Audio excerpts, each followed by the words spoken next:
thing you should know, or if you don't, you need to know. When you change habits, and especially if it's habits that benefits others, but not necessarily yourself, you kind of got to expect some resistance at first. You're going to have to expect some resistance. People going to complain, right? They'll test your limits. They'll just say all kinds of stuff because they're not used to that, right? So the key with you though is it's not your time, or this is not where you got to explain. You don't owe anyone any explanations, right? The explanations really honestly are always viewed as, it's like a invitation to argue. When you sit there and you give explanations, it's kind of like you saying, okay, well, then you're inviting someone in to sit there and object and give their opinion and all that good stuff. So that's not something you want to do, because objections, they could be overcame, right? It's 12 o'clock. Thanks a lot. So when you have, let's just say you have clients and you may have changed a policy, and they don't understand, and it's not they don't understand, they don't want to understand, right? The only thing, and the most simplest thing you could do is just repeat your new policy, right? You can repeat it just as happy and just as firm, and it doesn't have to be a going back and forth, right? If they continue to argue, guess what? Repeat it again. I'm telling you, repeat it again. Eventually, they'll give up because they see there's no leadway. But when you sit there and go back and forth and you try and justify why you changed, and then you're giving them, you're pretty much just loading them, just handing them the gun, right? Stick to your policy, stick to your change, and all you have to do is reiterate it. It don't need any justification. It's your business. It's your business. You have the ability to do whatever it is you want. Only thing I would say be mindful of is be fair. Don't sit there and say you have a package that's 1,000 and now, hey, we going to 10,000. Then come on, that's it. Yeah, that's a bit ridiculous. But anything that's kind of within reason, right? And it's your business, so reason is clearly up to you. But anything that's, you don't have to justify that. It's just stuff. Just stuff. Okay, so let's just say you tell your client, right? Prime example, you tell your client you no longer offering evening sessions, morning sessions, free sessions, whatever it is. You're no longer doing what you used to do.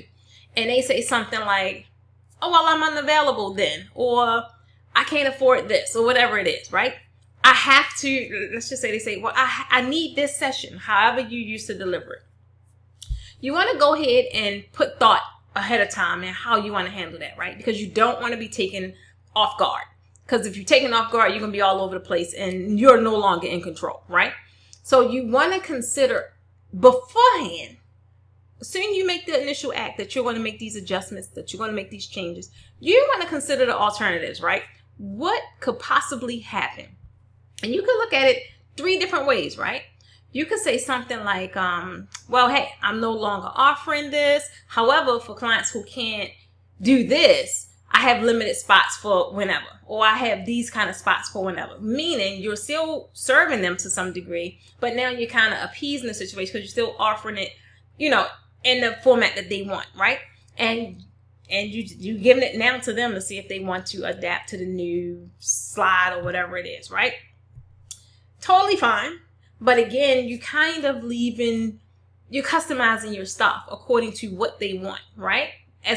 That totally goes against what you're supposed to be doing. You're making these changes to really shape your business for it to operate how you want it to operate. You're making special schedules and special classes that totally knocks that out the box, right? Another way you can sit here and say this is like, and it happens, and I can say I've done it as well. Just tell them you can make an exception in their case, right? But I'm totally understand the exception. But when people get things customized, it normally costs a little more money, right? So offer them the exception that you can make an exception for them, but let them know it comes with a fee. Charge them whatever you feel is appropriate for your service, right? And then see how they take that. If they really value your service and they really, or your whatever it is, they're going to bite. So it's kind of like a win-win. So are you making an exception or whatever the case may be? Maybe. But are you getting compensated for it? Absolutely. So then it's kind of like a win-win, right? Or your last one could just be, you could be firm and you could say, hey, that's no longer an option for me. That's no longer how my business is structured. But, you can offer to refer them somewhere else. At the end of the day, the whole point is never letting your prospects or your potential clients or your repeat clients feel as if you just dropped the ball, like you just don't have anything to offer them.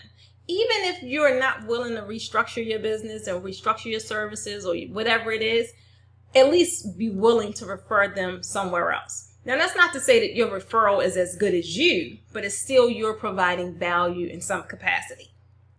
Now, every client, they think they special. They do. And they are special. Honestly, they are. They're special. They are the reason and that our businesses survive. They are the reasons that we come up with these products and these services and all that good stuff.